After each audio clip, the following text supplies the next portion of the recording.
44వ వచనం నుండి ద్వితీయోపదేశ కాండము 32వ అధ్యాయము 44వ వచనం నుండి 52 వచనాలు చివరిగా చదువుతున్నాం. అందరం కూడా కలిసి మాటలను చేద్దాం.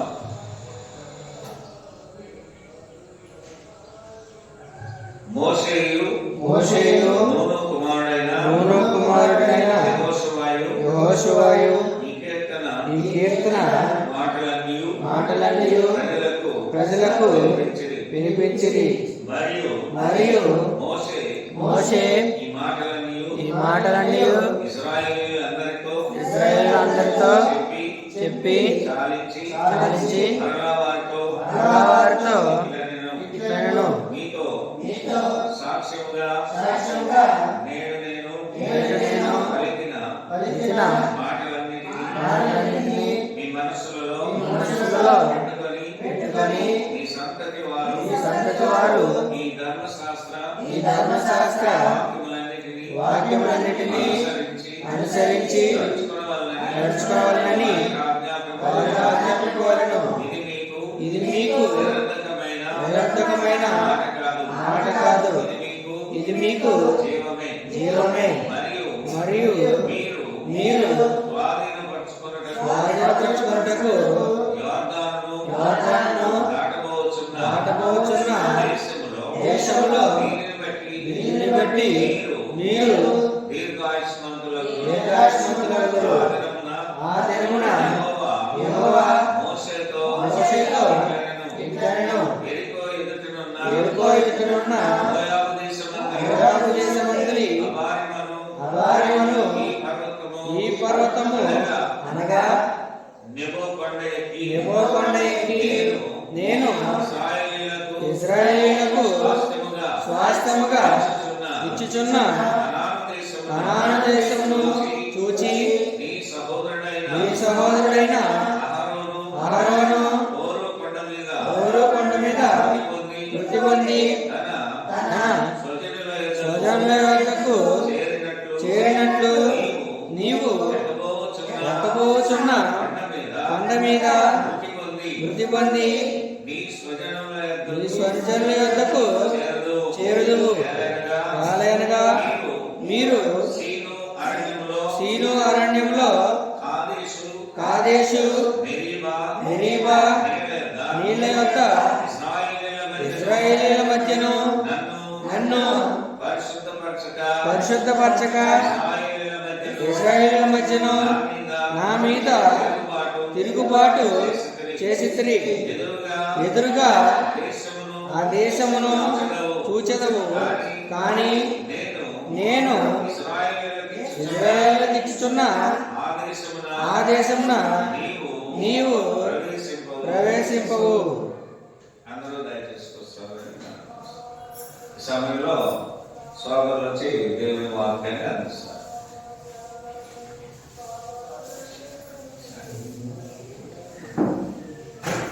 సరే, మనము ఈ రోజున నేర్చుకునేటువంటి అంశం ఏంటంటే ఎవడును తన్ను తాను మోసపరచుకోనకూడదు.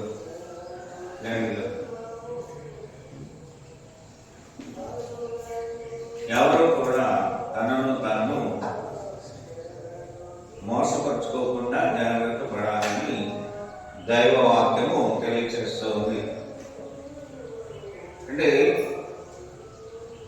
మనం మోసపోతున్నా కూడా నేను మోసపోవడం లేదు అనుకుంటూ ఉన్నా. మోసపోవడం అంటే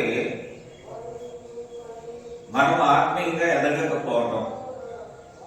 చూడండి, ఈ రోజున ఆరాధనలో మనము అనేకమైన స్థలాల్లో మనం చూస్తే సత్యమును వినడానికి అనేకులు ఇష్టపడడము లేదు. అంతేకాకుండా సంఘంలో కూడా ఉండటానికి ఇష్టపడడం లేదు.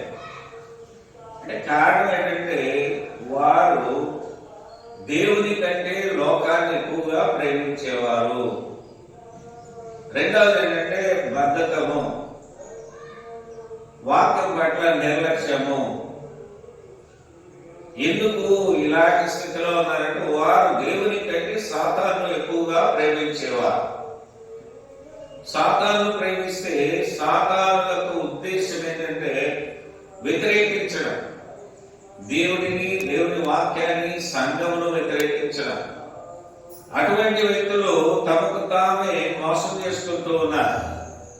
యేసుక్రీస్తు వారి లోకానికి వచ్చింది ఎందుకు అంటే అందరినీ రక్షించడానికి ఆయన వచ్చాడు. ఎందుకు వచ్చాడంటే లోకంలో ఉన్న జనాంగాన్ని రక్షించడానికి ఆయన లోకానికి వచ్చాడు. ఈనాడు మోసపోతూ ఉన్నటువంటి జనాంగం ఎవరంటే సాతాను వెంబడించేవారు, దేవుని ఆరాధనను మర్చిపోయేటటువంటి వారు, దేవుని వాక్యాన్ని విస్మరించేవారు, దేవుడు అంటే భయము భక్తి లేనటువంటి వారు. ఎందుకు ఈ విషయాలు మనం గుర్తించాలంటే వారు సాతాను సంబంధుల, దేవుని సంబంధుల మనము గుర్తించడానికి అవకాశము ఉంది. అందుకనే 1 కొరింథీ పత్రిక 3వ అధ్యాయము 18వ వచనంలో ప్రాముఖ్యమైనటువంటి సంగతి ఉంది. ఏంటంటే ఎవడును తను తాను మోసపరుచుకోనకూడదు. అంటే మోసం చేసుకుంటూ ఉన్నాం. మనమే ఆత్మీయంగా ఎదగవలసిన మనము లోకరీతిగా ఎదుగుతున్నాం. లోకములో ఉన్న వ్యక్తి దేవునిని ప్రేమించలేడు. లోకంలో ఏమేమి ఉన్నాయంటే మనందరికీ తెలిసినటువంటివి. అంటే నేత్రాశ, శరీరాశ, జీవపడ్డాము, తినుము, త్రాగుము, సుఖించము. ఇవి మానవుని ఏం చేస్తుందంటే దేవునికి దూరం చేస్తుంది, సంఘ ఆరాధనకు దూరం చేస్తుంది, దేవుని పనికి అటువంటి వ్యక్తులు ఆటంకముగా ఉంటున్నారు. అంటే వారిలో సత్యము లేదు కనుక, అంటే తమ సొంత జ్ఞానం ఆధారం చేసుకొని జీవించేవారు చాలా మంది ఉన్నారు. అయితే దేవుని బిడ్డలారా, ఎవడను తను తాను మోసపరచుకోనకూడదు. మీలో ఎవరైనా ఈ లోకమందు తాను జ్ఞానినని అనుకుని ఎడలా. అంటే మానవ యొక్క ఉద్దేశం ఏంటంటే నేను దేవుని కంటే జ్ఞానం కలిగిన వాడను. అంటే మానవుడు దేవుని కంటే జ్ఞానం కలిగిన వాడు కాదు. చాలా మంది ఏమనుకుంటున్నారు, నేను జ్ఞానిని. జ్ఞాని అయితే నిజంగా జ్ఞాని అనుకుంటే ఆ వ్యక్తులు ఏం చేస్తున్నారంటే తమకు తామే వారు ప్రోత్సహించుకుంటున్నారు. అయితే దేవుని సంఘాన్ని ప్రోత్సహించాలి, అనేకులను సత్యములోకి నడిపించాలి, మనకు మనమే దైవవాక్యము కట్టబడాలి. మనల్ని మనం మోసం చేసుకొని దేవునికి దూరం అయిపోతున్నటువంటి వ్యక్తులు ఎంతో మంది ఉన్నారు. ఇటువంటి వారు బోధకులలో ఉన్నారు, సంఘ పెద్దల్లో ఉన్నారు, విశ్వాసంలో ఉన్నారు. ఎందుకు వీరందరూ కూడా మోసపోతున్నారంటే క్రీస్తును వారు ఏం చేస్తున్నారంటే వాడుకుంటున్నారు తప్ప వారు సత్యములో లేదు. మరి ఏమనుకుంటున్నారంటే సంఘంలో ఉన్న మనమందరం కూడా జ్ఞానులము అని అనుకోకూడదు. అనుకోవచ్చా జ్ఞానులమని? అందుకే ఇక్కడ పౌలు చెప్తున్నటువంటి మాట ఏంటంటే ఎవరైనా ఈ లోకమందు తాను జ్ఞానిని అనుకుని వెరివాడు అవుతున్నాడు. అంటే నేను జ్ఞానిని అనుకున్నప్పుడు మనము మోసపోతున్నాం. దేవుని బిడ్డలారా, దేవుడు నిన్ను మోసం చేసుకోమని ఎక్కడ కూడా చెప్పట్లేదు. ఎందుకంటే నువ్వు చాలా జాగ్రత్తగా ఉండాలి. సంఘంలో సభ్యులుగా ఉన్న మనం ఎలా ఉండాలంటే జ్ఞానులముగా ఉండకూడదు, కానీ దేవుని వాక్యానుసారంగా మనం వర్తిల్లాలి. ఈ లోకముందు తాము జ్ఞానిని అనుకుని జ్ఞాని అదునట్లు వెర్రివాడు కావాలను. వెర్రుడు కనుక మనం అందరం కూడా చాలా జాగ్రత్తగా మనల్ని మనం కాపాడుకోవాలి దేవుని బిడ్డలారా. ఎందుకంటే లోకంలో దేవుని వాక్యానికి విరుద్ధంగా జరిగే కార్యక్రమాలు ఎన్నో ఉన్నాయి. మనల్ని ఆకర్షిస్తూ ఉంటది, పడగొడుతూ ఉంటది, పాపాన్ని ప్రోత్సహిస్తూ ఉంటది, అబద్ధాలు చెప్పమని చెప్తూ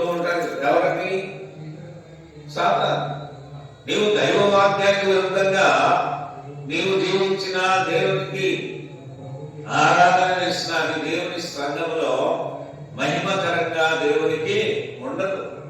కనుక దేవుని పిల్లలారా, మనము వెర్రివారమైతే, మీకు ఒక ఎగ్జాంపుల్ చెప్తాను. పిచ్చోడికి రాయించామని ఏం చేస్తాడు?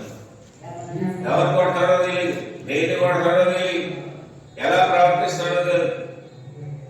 అలాగే మనం ఆలోచిస్తే, మనకు దేవుని వాక్యాన్ని దేవుడు అందించినప్పుడు ఆ వాక్యము చేత మనల్ని మనము జాగ్రత్త పరచుకోవాల్సిన బాధ్యత మనందరి మీద ఉంది. అయితే కొందరు ఎలా ఉన్నారు? జ్ఞానులమని అనుకుంటూ ఉన్నారు, కానీ జ్ఞాని అవునట్లు వెర్రివాడు కావాలను, వెర్రివాడు అవుతున్నారు. అంటే వెర్రితనం ఉన్నటువంటి వ్యక్తులు ఈ ఒక్క విషయాల్లో కూడా వర్తిల్లే అవకాశము ఉండదు. దేవునికి విరుద్ధంగా వారు పాపం చేస్తుంటారు, అటు ఇటు తిరుగుతూ ఉంటారు, దేవుని సంఘంలో ఉంటారు. దేవుని వాక్యం అంటే భయం ఉండదు, భక్తి ఉండదు. ఎందువల్లంటే వారు జ్ఞానులమని అనుకుంటున్నారు. అయితే మనం జ్ఞానులము కాదు, దేవుడు ఇచ్చిన జ్ఞానాన్ని బట్టి మనం ముందుకు వెళ్ళాలి. ఈ లోక జ్ఞానము దేవుని దృష్టికి బతకవచ్చు. ఈ లోక జ్ఞానము దేవుని దృష్టికి వెళ్తానమే అంటాడు. ఈ లోకంలో మనమైన జ్ఞానమైన కాదు, గొప్పవాడమైన కాదు. దేవుడు ఉచితముగా ఇచ్చిన కృపను బట్టి మాత్రమే మనం ఎలా ఉన్నామంటే ఆశ్రయించబడుతున్నాం. మనకి ఇచ్చినవన్నీ కూడా దేవుడు ఇచ్చిందే. మన శరీరాలు, మన చదువులు, మన పనులు, మన జీవితాలు దేవుడు ఉచితముగా ఇచ్చాడు. ఉచితముగా పొందుతున్న మనము చాలా జాగ్రత్త కలిగి ఉండాలి. వాటితో తృప్తి చెందుతూ సంతోషిస్తూ దేవుడిని విడిచిపెట్టకూడదు. చాలా మంది దేవుడిని విడిచేస్తారు, అన్నీ ఉన్నాయి, ఈ రోజు అవ్వకపోయినా పర్లేదు అని అనుకునే వాళ్ళు ఎంతమంది ఉన్నారైతే నిజ రక్షణ నీవు పొందితే నీవు ఎక్కడ ఉంటావంటే సంఘములో ఉంటావు. సంఘములో లేనటువంటి వారు ఎవరు? వారు ఆత్మపూర్ణులై లేరన్నమాట. అంటే సంపూర్ణులుగా వారు లేరు. అందుకనే చాలా మంది దిగజారిపోతుంటారు, సంఘం నుండి దూరం అయిపోతుంటారు, ఆరాధనలో ఉండరు, దేవుని కార్యాలంటే నిర్లక్ష్యము చేస్తుంటారు, దేవునికి ఇచ్చే విధానంలో సంతృప్తిగా ఎవ్వరు. ఎందుకు ఇలా ఉన్నారు అంటే వారు మోసపోయినటువంటి వారు, మోసపోతున్నారు, తమను తాము మోసం చేసుకుంటున్నారు. అంటే పౌరు సంఘంలో ఉన్న వ్యక్తులను ఉద్దేశించి ఏం చెప్తున్నాడంటే, ఎవడను తను తాను మోసపరుచుకోనకూడదు. సాతాను వచ్చి అవ్వకి చెప్పింది, ఈ పండు తిను, దేవుడేమో తినద్దాన్ని. అంటే దేవునికి మనిషికి మధ్య ఏముందంటే దేవుని మాట ఉంది. దేవుని మాట వినక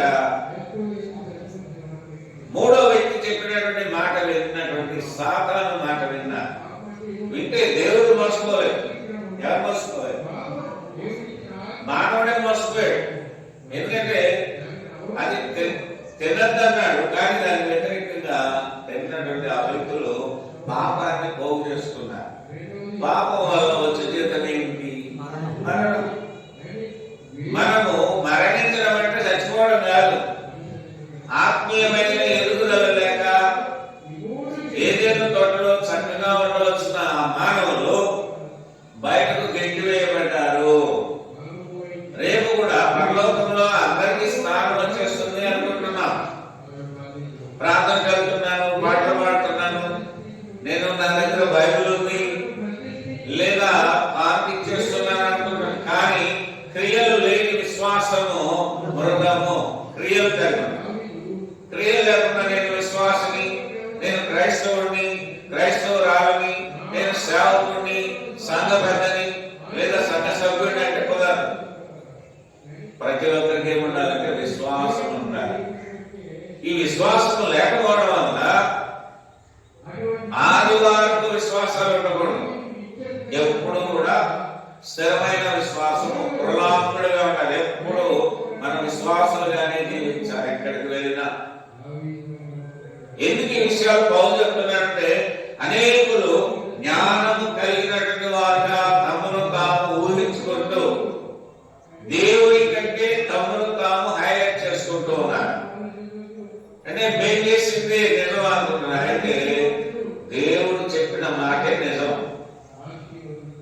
అందుకే మనుషులను నమ్ముకుంట కంటే యెహోవాను నమ్ముట మేలు. మనుషులు ఏం చేస్తారు? మోసం చేస్తారు. దేవుడైతే ప్రేమిస్తాడు, ఆదరిస్తాడు, పోషిస్తాడు. కనుకనే దేవుని వాక్యమును వినాలి, ఆ వ్యక్తి విశ్వాసంలో ఎదగాలి, ఆయనను మాత్రమే మహిమపరచాలి. నేను గొప్పవాడిని కాదు, ఉన్నంత వరకు పని చేయాలి అంటే. ఆ పని ఎలా ఉండాలి? మోసపూరితమైన పని చేయకూడదు.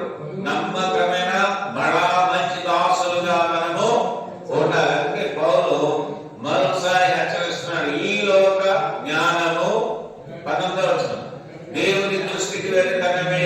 ఈ లోకంలో నేను ఎంత జ్ఞానం కలిగినా, ఎంత ఐశ్వర్యంలో ఉన్నా, ఎంత ఉన్నతమైనటువంటి స్థితిలోనికి ఎదిగిపోతున్నా, నీవు వెర్రివాడిగా ఉండకూడదు. ఎందుకంటే నేను జ్ఞానిని అనుకుంటున్నావు, నీవు మోసపోతున్నావు. నేను జ్ఞానం కలిగినటువంటి పని చేస్తున్నాను అనుకున్నాను. చాలా మంది మీకు ఒక విషయాన్ని తెలియజేస్తారు బైబిల్ గ్రంథం నుండి. అంటే ఓడ తయారు చేస్తున్నప్పుడు ప్రజలందరూ ఏమనుకున్నారంటే వెర్రి వాడు అనుకున్నారు. ఏమనుకున్నారమ్మా? నోవాహు ఓడను తన కుటుంబం చేస్తుంటే ఆయనకి పని పాటలేదు, ఓడను నిర్మిస్తున్నాడు. ఎప్పుడో రాబోయేటటువంటి జలప్రళయానికి అసలు వస్తుందా రాదనే నమ్మకం ఎవరిలో ఉందంటే ప్రజల్లో ఉంది. కానీ ఉన్నటువంటి జలప్రళయం రావడం జరిగింది. అయితే జలప్రళయానికి ముందు నోవాహు గారు ఏం చేశారంటే దేవుని పని చేశారు. మనము సజీవులుగా ఉన్నప్పుడే దేవుని సంఘంలో దేవునిని ఆరాధించడంలో యథార్థమైన ఆరాధన చేస్తే నీవు రేపు ఎక్కడ ఉంటావంటే అక్కడ ఉన్నటువంటి సంఘంలో ఉంటావు. పరలోకానికి నమూనా ఏంటంటే ఈ సంఘానికి నమూనా, అలాగే పరలోకానికి నమూనా ఒకదానికి ఒకటి లింక్ ఉంది. ఈ రాజ్యంలో నీవు ఉంటే నీవు ఎత్తబడతావు, సంఘంలో నీవు లేకపోతే ఎత్తబడే అవకాశము లేదు. అందుకని అనేకులు మార్పు చెందవలసిన అవసరత ఉంది. ఎటువంటి మార్పు? లోకంలో ఉన్న మనుషులను నమ్మించడం కాదు. ఎవరి ఎదుట నమ్మకంగా ఉండాలంటే దేవుని ఎదుట, దేవుని ఇష్టపడాలి, దేవుని వాక్యాన్ని ఇష్టపడాలి, సంఘమును మాత్రమే ఇష్టపడాలి, అలాగే సత్యంలో మాత్రమే ఎదగాలి. కనుక సత్యమును ఇష్టపడినటువంటి వాడు, సంఘం యొక్క శ్రేష్టత తెలియనటువంటి వారు ఎలా ఉన్నారంటే తమ్మును తాము మోసము చేసుకుంటున్నారు. మనమందరం క్రీస్తు శరీరంలో అవయవాలుగా ఉన్నాము. సంఘమునకు శిరస్సు ఉన్న క్రీస్తుని మనము అనుసరించాలి. ఈ సంఘము కొరకు క్రీస్తు తన స్వరక్తము చిందించినటువంటి గొప్ప దేవుడు. నిత్య జీవాన్ని ఇవ్వడానికి ఆయన వచ్చినటువంటి గొప్ప దేవుడు ఆయన. అందుకని సంఘములో ఉన్న ప్రతి సభ్యుడు కూడా సత్యాన్ని ఎరిగి ఉండాలి, బోధించే వారితో సహా. క్రీస్తే నిజ రక్షకుడు, దేవుడే లోకమును ప్రేమించిన వాడు. ఆయన ప్రేమిస్తున్నాడు కనుక మనము కూడా ఆయనను ప్రేమించాలి. ఎవరిని? పాస్టర్ గారు కాదు, మనమందరం కలిసి దేవునిని ప్రేమించాలి. దేవుని ప్రేమిస్తే మనము దేవుని జ్ఞానాన్ని కలిగి ఉంటాం. లోకాన్ని ప్రేమిస్తే లోక సంబంధమైన జ్ఞానం కలిగి ఉంటాం. లోక సంబంధమైన జ్ఞానం ఏంటంటే వెర్రితనము, పిచ్చి పనులు చేస్తుంటాం. పిచ్చి పనులు చేస్తూ దేవునికి వ్యతిరేకంగా జీవిస్తూ నేను భక్తిలో ఉన్నాను, నేను నిజంగానే ఆరాధిస్తున్నాను, నేను నిజంగానే దేవునికి ఇచ్చేస్తున్నాను అనుకుంటున్నారు. వాళ్ళందరూ ఎవరు? పిచ్చివాడు. దేవుడు చెప్పింది చేయనటువంటి ప్రతి ఒక్కరూ వెర్రివారే. తాము లోకంలో ఏమనుకుంటున్నారు? మేము జ్ఞానులము, మేము దేవుణ్ణి ఆరాధన చేస్తున్నాం అనుకుంటున్నారు. కానీ నిజానికి వారి ఆరాధన వ్యర్థమైనది, వ్యర్థారాధన.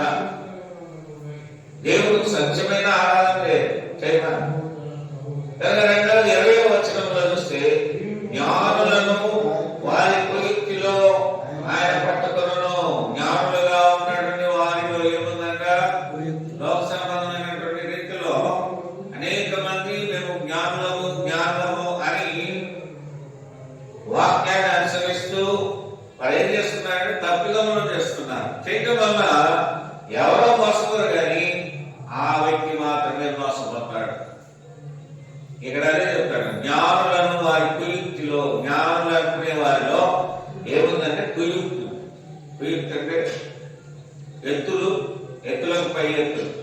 ఎవరిని పాడు చేద్దామా, ఎవరికి నష్టం చేద్దామా, పగబెట్టుకోవడం, అలాగే దూషించడం, చాటున చాడీలు చెప్పడం, అలాగే ఎదుటి వారి కొరకు తక్కువగా చులకనగా మాట్లాడడం. ఇవన్నీ ఎవరి లక్షణాలంటే సాతాను యొక్క లక్షణాలు. ఇవి నేర్పుతూ ఉంటారు. నేర్పినప్పుడు మనము మోసపోకూడదు. దేవుని బిడ్డ మోసపోతే ఎవరు నష్టపోతారు? సాతాను నష్టపోలేదు. అక్కడ అవ్వమ్మ మనసు పాడైంది, తినేసింది, మొత్తానికి లోబడింది.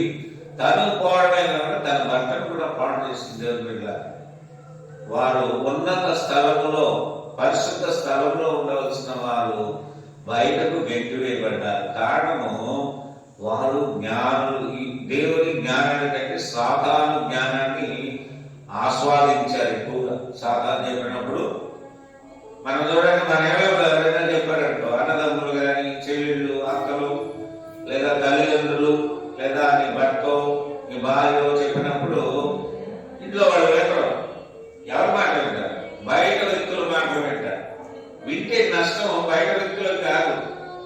ఎవరికంటే ఎవరైతే వింటారో ఇతరుల మాటలు మనము ఎప్పుడూ కూడా వినకూడదు. ఇతరులు వచ్చి మనకి ఏదైనా చాడీలు చెప్పినా, ఏమైనా లేనిపోని చెప్పినా, వాళ్ళు ఈరోజు నీ గురించి చెప్పారు, లేదా నీ కుటుంబ సభ్యుల గురించి చెప్పారు, రేపు నీ గురించి ఇంకోరికి చెప్తారు. అవునా కదా? కనుకనే మనము మోసపోకూడదు. దేవుని బిడ్డలారా 20వ వచనంలో అంటాడు, జ్ఞానులను వారి కుయుక్తిలో ఆయన పట్టుకొనును. ఎవరు పట్టుకుంటారు? దేవుడు పట్టుకుంటాడు. ఎందుకంటే నేను జ్ఞానంగా ఉన్నాను, నేను మంచిగా చేస్తున్నాను, మంచిగా నడుచుకుంటున్నాను అని తమ సొంత జ్ఞానంలో ఆలోచిస్తున్నటువంటి వారిలో ఏముందంటే కుయుక్తి ఉంది. కుయుక్తి అంటే దేవుడికి విరుద్ధమైన కార్యాలు ఉన్నాయి. జ్ఞానుల యోచనలో ఏమైంది? వ్యర్థములని ప్రభువునకు తెలియను. జ్ఞానము కలిగి ఉన్నాము అనుకుంటున్నారు చాలా మంది. వారి జీవితాల్లో 2 ప్రాబ్లమ్స్ ఉంది. యేసుక్రీస్తు సత్యమందు వారిని ప్రతిష్ఠ చేయము, నీ వాక్యమే సత్యం అన్నాడు. అంటే సంఘానికి బోధ. సత్యంలో లేకుండా ఉన్న వ్యక్తుల్లో సాతాను యొక్క బోధలు తీసుకొస్తే ఆ వ్యక్తులలో ఏముందంటే కుయుక్తి. రెండవది జ్ఞానుల యోచనలు. జ్ఞానం అనుకొని వారు యోచిస్తూ ఉన్నప్పుడు ఆ యోచనలు ఎలా ఉందంటే వ్యర్థము. వ్యర్థముగా దేవుడిని మహిమపరుస్తున్నారు. అది మహిమ కాదు.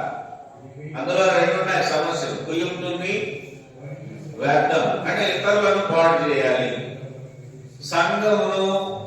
సంఘంలో ఉన్న వారిని పాడు చేయాలి అనుకునే వారు ఎంతోమంది ఉన్నారు. ఎందుకంటే అక్కడ సత్యం లేదు కనుక వినేటటువంటి వారు కూడా ఏమైపోతారంట? పాడైపోతారు.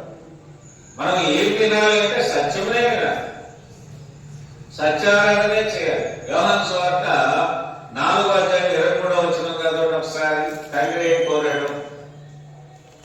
యోహాను సువార్త అయితే యథార్థముగా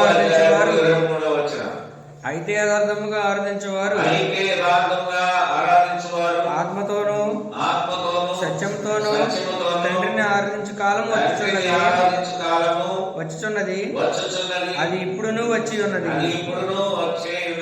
తను ఆరాధించేవారు అట్టివారే కావాలని తండ్రి కోరుచున్నాడు.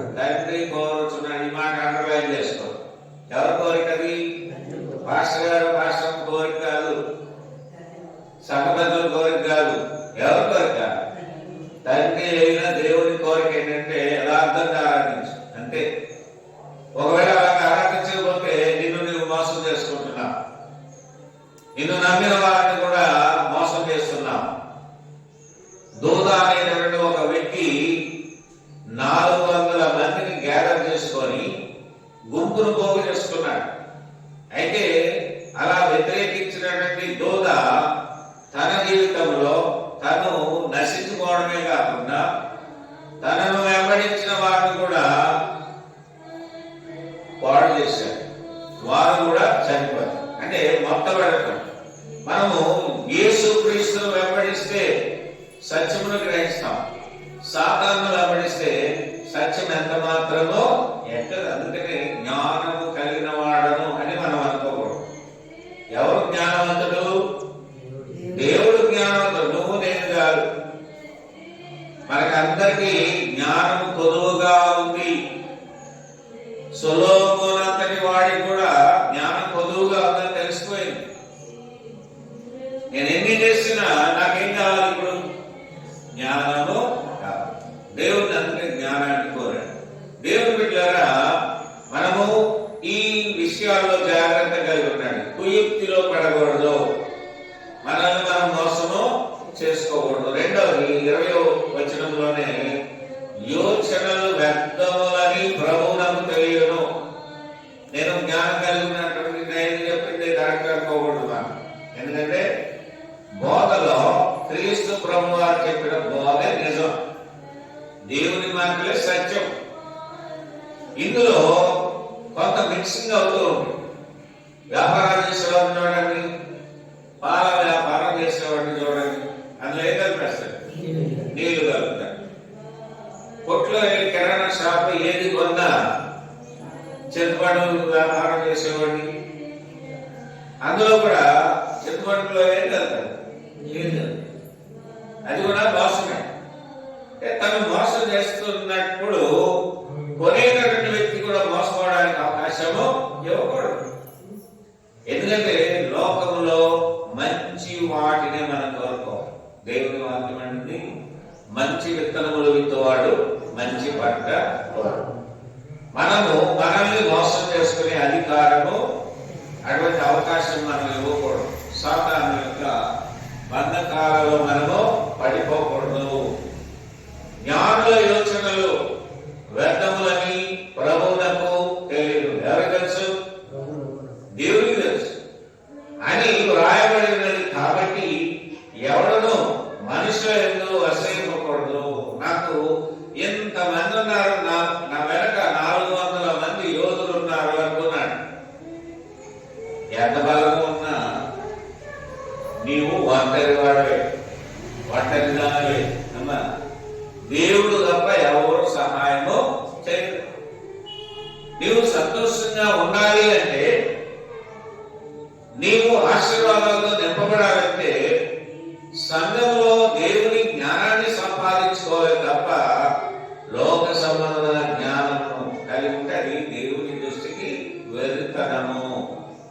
కాబట్టి ఎవడును 21వ వచనం, కాబట్టి ఎవడును మనుషుల యందు అసహ్యపడకూడదు, సమస్తమును నీవి.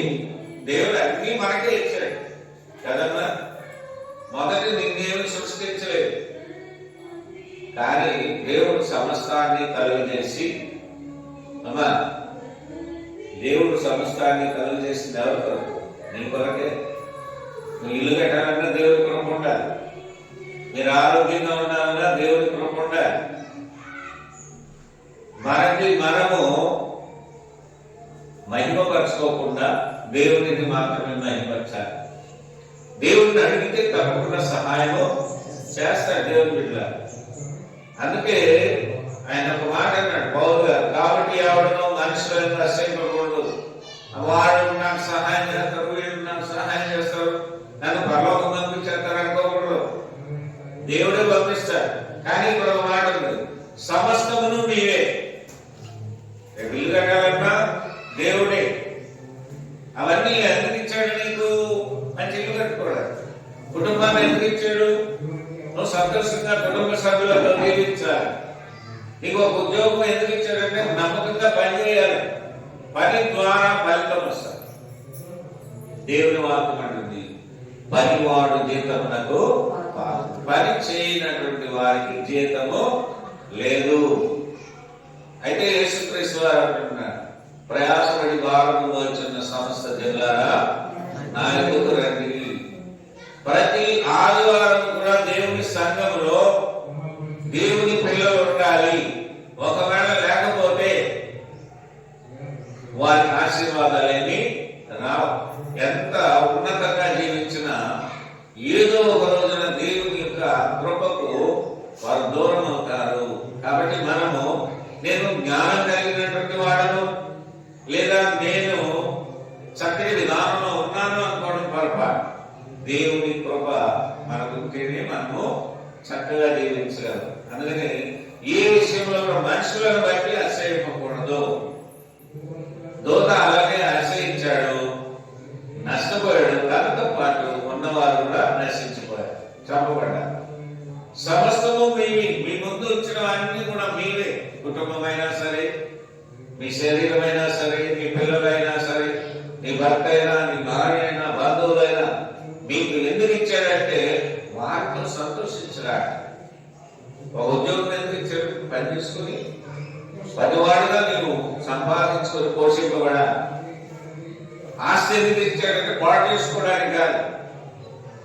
చాలా మంది చాలా డబ్బులు ఆస్తులు సంపాదించుకుంటారు, అయితే వాటన్నిటినీ ఏదో ఒక రోజు పోగొట్టుకుంటారు. ఎందుకంటే ప్యాకాటల్లోనూ రావుల వలనో.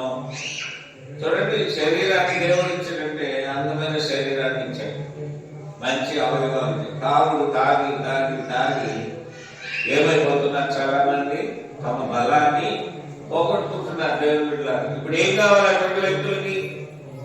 దేవుని వాక్యము అవసరం, దేవుడు అవసరం. వారు దేవుని సంఘంలోనికి రావాలి. నాకు ఇదే బలము, ఈ మందే బలం అనుకోకూడదు.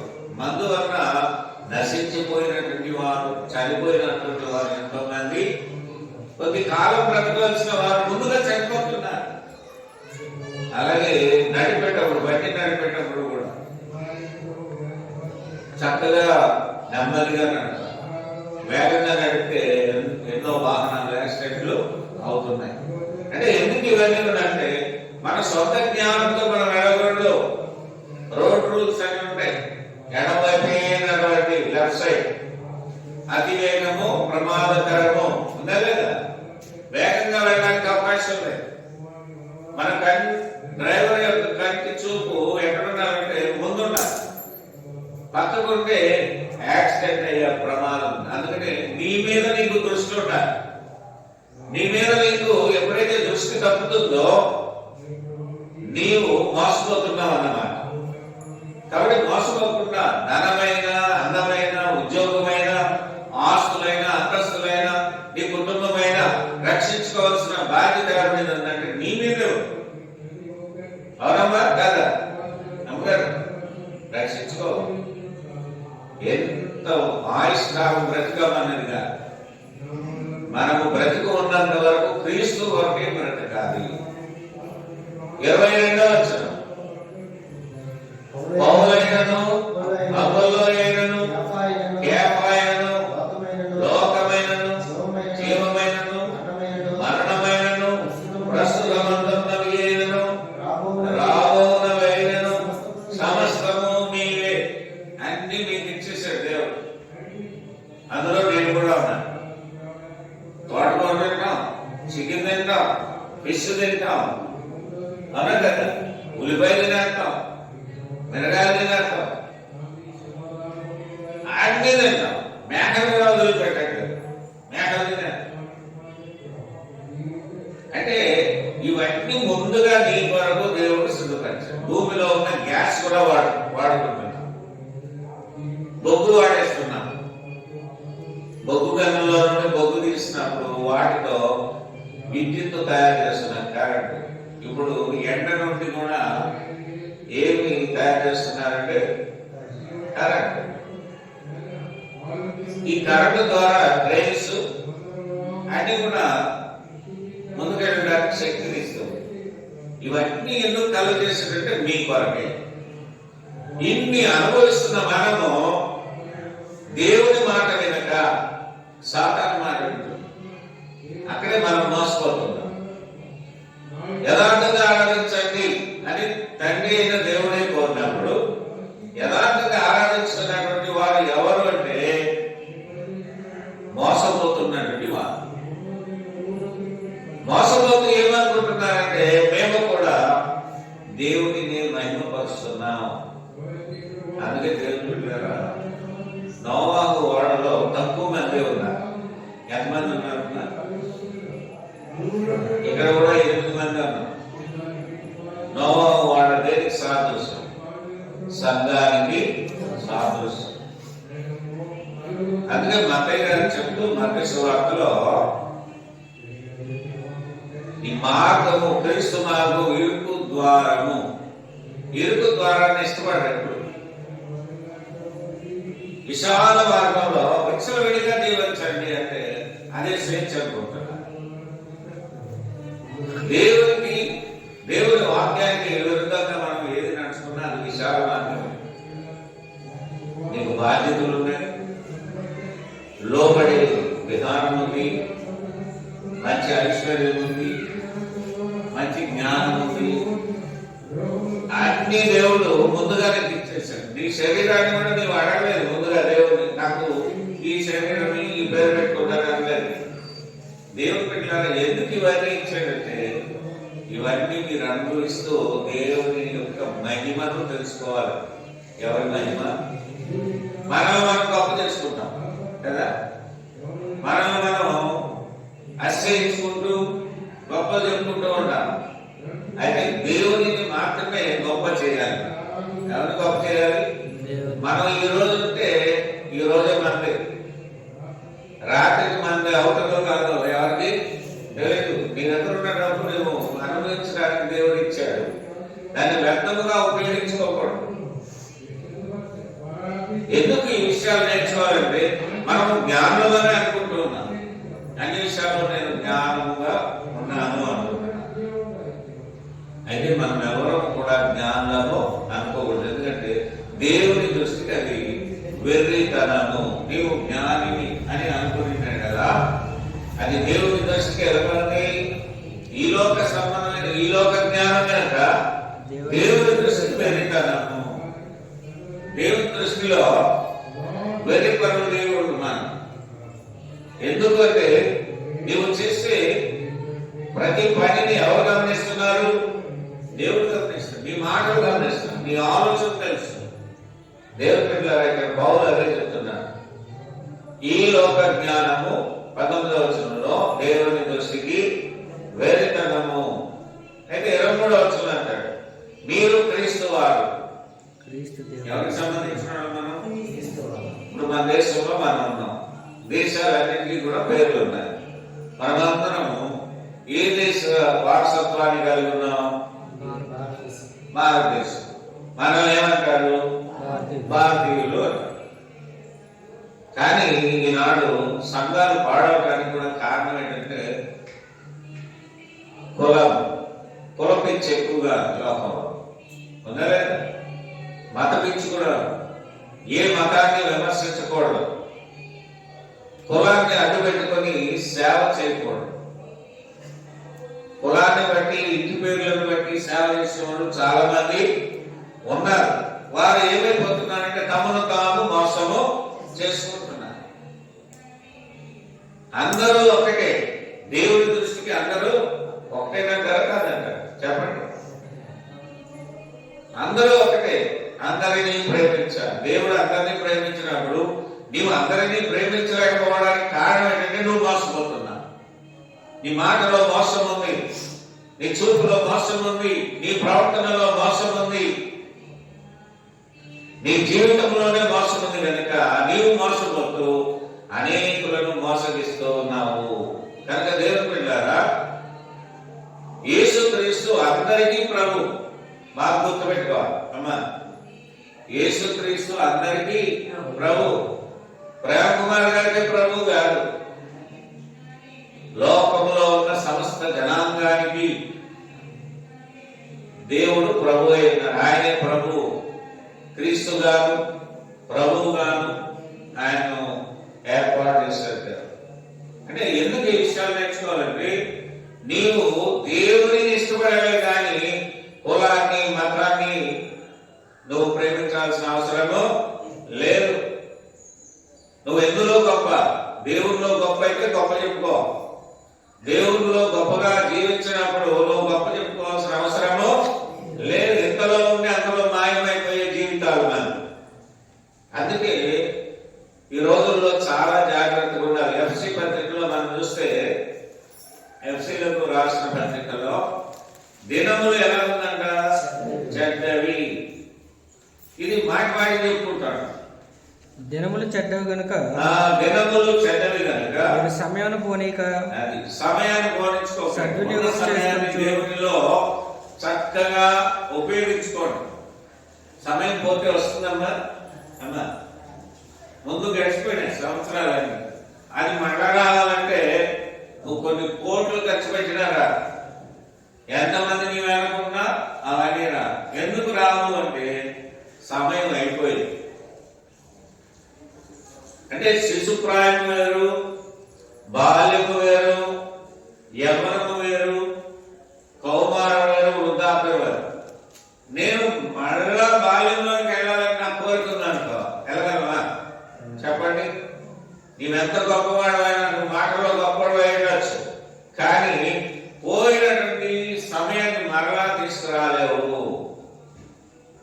ఎందుకు ఈ విషయాలు గమనించాలంటే మనకు అంత శక్తి ఏమీ లేదు. దేవుడు శక్తిమంతుడు, దేవుడు శక్తిమంతుడు.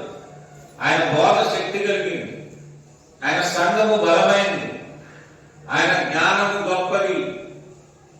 మనం గొప్పవాళ్ళంగా గొప్పడమైనా ఏమాత్రముగా. అందుకని ఇక్కడ దినములు చెడ్డవి కనుక, దినాలన్నీ ఎలా ఉందంట చెడ్డవి. మనం మోసపోకుండా చూసుకోవాలి దేవుని బిడ్డలారా. నువ్వు మోసపోతే ఆ మాటలో పడిపోయేవారు. నిన్ను నేను రక్షించుకోవడానికి వాక్యము బాగా వినాలి, చదవాలి, బోధించాలి. అందరికీ మేలు కలిగినట్లు యేసుక్రీస్తు తన బోధను అపోస్తులైనటువంటి వారికి అప్పగించారు. సర్వ సృష్టికి వెళ్ళండి, అందరికీ బోధ చేసేటప్పుడు ఒక మాట చెప్పారు. చూద్దాం ఈ విషయాన్ని. మన దినములు చెడ్డలు కనుక మనం ఎలా ఉండాలి? జాగ్రత్త కలిగి ఉండాలి. ఎందుకంటే సాతాను ఎవరిని మింగుదమా అని చూస్తూ ఉంది. రెండవది మోసం చేస్తుంది. ఈ చూడు ఎంత అందంగా ఉందో, ఎలా ఉందో అంటుంటారు. లేదా సంఘాలు పోల్చి చెప్పు, సంఘం ఒక్కటి, ఆ సంఘం ఈ సంఘం, యూనివర్సల్ చర్చ్. సంఘము ఒక్కటే, ఆ సంఘముపై అధికారము. అంటే ఆ సంఘానికి శిరస్సు అంటే క్రీస్తే. నువ్వు నమ్ము క్రీస్తే శిరస్సు అయి ఉన్నా. ఆయన శరీరమే సంఘము. ఆ సంఘంలో అవయవాలుగా మనము ఉండాలి. దర్శాలు నేను అందులో ఉండండి, పక్కకు పోతానంటే నువ్వు మోసపోయేవాడు. నువ్వు మోసపోతూ అనేకులను ఏం చేస్తున్నారు? మోసము చేస్తున్నారు. కనుక మనము చాలా జాగ్రత్తగా ఉండాలి. అయితే ఆయన బోధ సర్వాధికారం కలిగినటువంటి బోధ. చూద్దాం మత్తయి సువార్త 28వ అధ్యాయం 18వ వచనంలో బాగా పరిశీలన చేయాలి. మనం ఏదంటే వినకూడదు, లేదు చెప్పిన వాటిని వినకూడదు. చూడండి, యేసుక్రీస్తు చెప్తున్నా. అయితే యేసు వారి యొద్దకు వచ్చి పరలోకమందును భూమి మీదను నాకు సర్వాధికారం ఇవ్వబడింది అంటున్నాడు. అంటే సర్వాధికారము, సర్వ అధికారం కలిగినటువంటి వాడు ఎవరంటే జీసస్ క్రైస్ట్. అంటే ఆయన చెప్తున్న మాట. ఎక్కువ మంది మా పాస్టర్ గారు ఏం చెప్తే అదేనండి అంటారు. అది బుద్ధిలేని మాట. పాస్టర్ గారు చెప్పేదేంటి? పాస్టర్ గారే వినాలి దేవుని మాట. మాకు గమనించాలి. మీరు పాస్టర్ గారు చెప్పింది వినకూడదు, మీరు వాక్యం చెప్పింది వినాలి. వాక్యం ఏదైతే బోధ చేస్తుందో ఆ బోధకి లోబడాలి. ఇక్కడ యేసుక్రీస్తే చెప్తున్నాడు. ఏమంటున్నాడంటే, అయితే యేసు వారి వద్దకు వచ్చి పరలోకమందును భూమి మీదను నాకు సర్వాధికారం ఇవ్వబడినది అంటే సర్వాధికారం ఎవరికి ఇవ్వబడింది? యేసుక్రీస్తు ఇవ్వబడింది. ఈ యేసుక్రీస్తు వారే శిష్యులకు చెప్తున్నాడు. ఏమంటున్నాడంటే సర్వాధికారం. ఎక్కడెక్కడ ప్లేసెస్ కూడా చెప్పారు. ఎక్కడంట? పరలోకమందును. బాగా గమనించాలి అమ్మా. సర్వాధికారి ఉన్నటువంటి ప్రాముఖ్యమైనటువంటి లక్షణం ఏంటంటే సర్వ అధికారం. ఎక్కడెక్కడ ఇవ్వబడింది? పరలోకమందును. పరలోకానికి నమూనా ఏంటంటే సంఘము.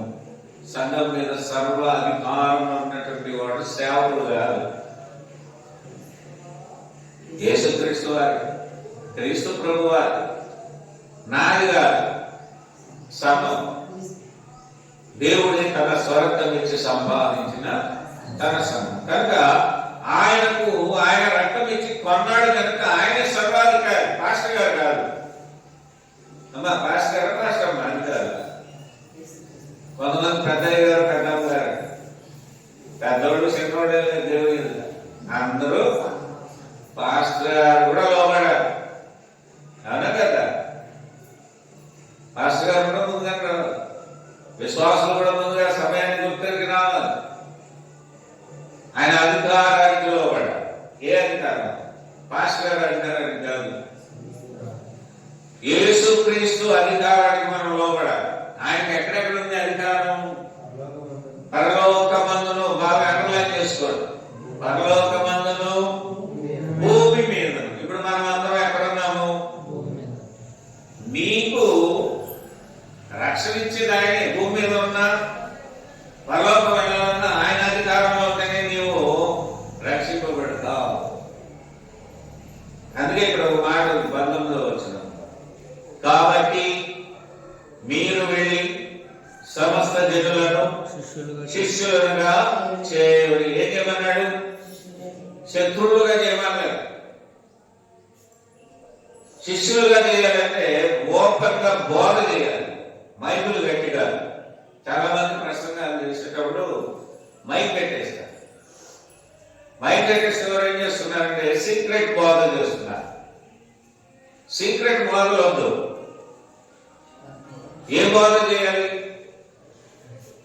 ఉన్నది ఉన్నట్టుగా చెప్పాలి. అంటే అప్పుడు సంఘము సత్యంలో ప్రతిష్ఠింపబడతారు. చాటుగా రహస్యముగా బోధించాల్సిన అవసరము లేదు. యేసుక్రీస్తు పబ్లిక్ గా వెళ్ళి అందరిలో కలిసి ఆయన బోధ చేశారు. అందుకే ఇక్కడ ఒక మాట ఉంది, సమస్త జనులను శిష్యులుగా చేయండి అన్నాడే తప్ప శత్రువులుగా చేయమన్నారు. ఒకరికొకరు వందనాలు చేసుకోవాలి. ఆ సంఘములో ఉన్న ప్రతి వ్యక్తి వందనాలు చేయలేదంటే తను మోసపోయాడు అన్నమాట.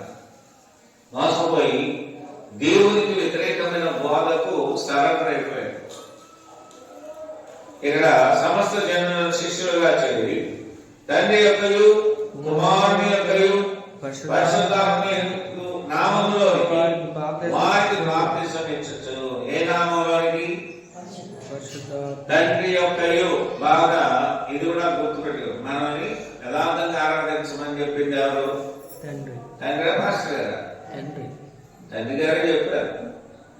అలాగే కుమారుని యొక్కయు, కుమారుడైన యేసుక్రీస్తు యొక్క నామంలో కూడా పరిశుద్ధాత్మ యొక్కయు నామములోనికి వారికి బాప్తిసమే. నేను మీకు ఏ సంగతులను ఆజ్ఞాపించునో వాటన్నిటినీ గైకొనాలి. యేసుక్రీస్తు చెప్పిన సంగతులనే గైకొనాలి. అలా గైకొనకపోతే మనం మోసపోతున్నాం అన్నమాట. కాబట్టి ప్రియమైన దేవుని బిడ్డలారా, నేను మీకు ఏ సంగతులను 20వ వచనం, ఏ సంగతులను ఆజ్ఞాపించునో వాటినన్నింటినీ గైకొనవలనని వారికి బోధించవి. యేసుక్రీస్తు చెప్పినవి చెయ్యాలి అని బోధించాలి. సంఘంలో సేవకుడు అధ్యార్థం, ఇచ్చేద్దాం, ఆ పండుగ చేసుకుందాం, ఈ దినాలు చేద్దాం, అధ్యార్థం అని చెప్పకూడదు. యేసుక్రీస్తు చెప్పిన సంగతులను వారికి ఏం చేశారు? గైకొనాలని బోధ చేశారు. తను ఆ రీతిగా మనం అందరం ఉన్నాం. ఎందుకంటే నిత్యము ఉండేది ఆయన. చివరి లైన్ చూడండి, ఇదిగో నేను యుగ సమాప్తి వరకు సదాకాలం మీతో కూడా ఉన్నానని వారితో చెప్పాను. అంటే శిష్యులతో చెప్పాడు. ఇక్కడ ఎంతమంది శిష్యులు ఉన్నారు? 16వ వచనంలో 11 మంది. ఒకడు మిస్ అయిపోయాడు. ఎవరు? అలా తప్పిపోయేవాడు ఉంటారు. మనము తప్పిపోకుండా మనల్ని మనం కాపాడుకుందాం. మనల్ని మనం మోసపరుచుకోకూడదు. మోసం చేసుకుంటే అదే అజ్ఞానం అవుతుంది. కనుక ప్రియమైన దేవుని బిడ్డలారా, ఈరోజు మనము నేర్చుకున్న అంశం ఏంటంటే ఎవడును తన్ను తాను మోసపరుచుకొనకూడదు. సంఘానికి వెళ్తున్నామంటే దేవుని జ్ఞానాన్ని సంపాదించుకోవడానికి మనం వెళ్ళాలి. ఏదో ఇస్తారని మనం సంఘానికి వెళ్ళదు. నిజంగా మీరు వాటిని పొందాలంటే దేవుడే ఇచ్చేస్తాడు. ఆ సమయంలో ఎలాగన్నా వచ్చేస్తాడు. దాని వరకు ప్రార్థన లేదు. నాకు బట్టలు ఇవ్వలేదు, అది ఇవ్వలేదు, భోజనం పెట్టలేదు, సరిగ్గా నాకు సరిగ్గా ముక్కలు పడలేదు. ఇది కాదు. దేని కొరకు వెళ్తున్నామో ఆ పనిని మనం చేస్తే దేవుడు మనకి ఏది కావాలో వాటిని ఇచ్చేస్తాడు. దాచుకుంటాడమ్మా.